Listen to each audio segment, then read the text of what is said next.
Welcome to view point. దేశంలో చక్కెర ధరలు పెరగడానికి ఇథనాల్ ఉత్పత్తి కోసం చక్కెరను మళ్లించడమే కారణమంటూ వస్తున్న ఆరోపణలను కేంద్ర ప్రభుత్వం తోసిపుచ్చింది. ఈ వాదనలో ఏమాత్రం వాస్తవం లేదని, ధరల పెరుగుదల వెనుక ఇతర కారణాలు ఉన్నాయని స్పష్టం చేసింది. ప్రతిపక్షాల నుంచి వస్తున్న విమర్శల నేపథ్యంలో కేంద్ర వినియోగదారుల వ్యవహారాలు, ఆహార, ప్రజా పంపిణీ మంత్రిత్వ శాఖ ఈ అంశంపైన వివరణ ఇచ్చింది. దేశంగా చక్కెర ఉత్పత్తి అంచనాల కంటే తగ్గడం, పండుగల సీజన్ కారణంగా డిమాండ్ పెరగడం, పంట నష్టాలు, అంతర్జాతీయ సరఫరా వ్యవస్థలో తలెత్తిన అవాంతరాలే ధరల పెరుగుదలకు ప్రధాన కారణాలని ప్రభుత్వం తెలిపింది. కొందరు వ్యాపారులు అక్రమంగా నిల్వలు చేయడం కూడా దీనికి దోహదం చేస్తుందని పేర్కొంది. గత నెల రోజుల్లోనే చక్కెర ధర గణనీయంగా పెరిగింది.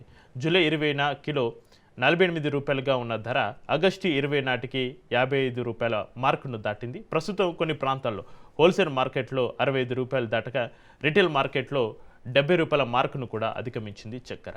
అయితే ఈ ధరల పెరుగుదలకు ఇథనాల్ ఉత్పత్తికి ఎటువంటి సంబంధం లేదని కేంద్రం వెల్లడించింది. ఇథనాల్ తయారీ కోసం చక్కెర మళ్లింపు గతంతో పోలిస్తే తగ్గిందని గణాంకాలతో సహా వివరించింది. 2022-2023లో 12% చక్కెరను ఇథనాల్ కోసం మళ్లించగా 2025-26 నాటికి అది 9%కి పరిమితమైందని తెలిపింది. దేశంలో ఉత్పత్తి అవుతున్న ఇథనాల్లో దాదాపు 3/4 మొక్కజొన్న వంటి ధాన్యాల నుంచే వస్తుందని స్పష్టం చేసింది.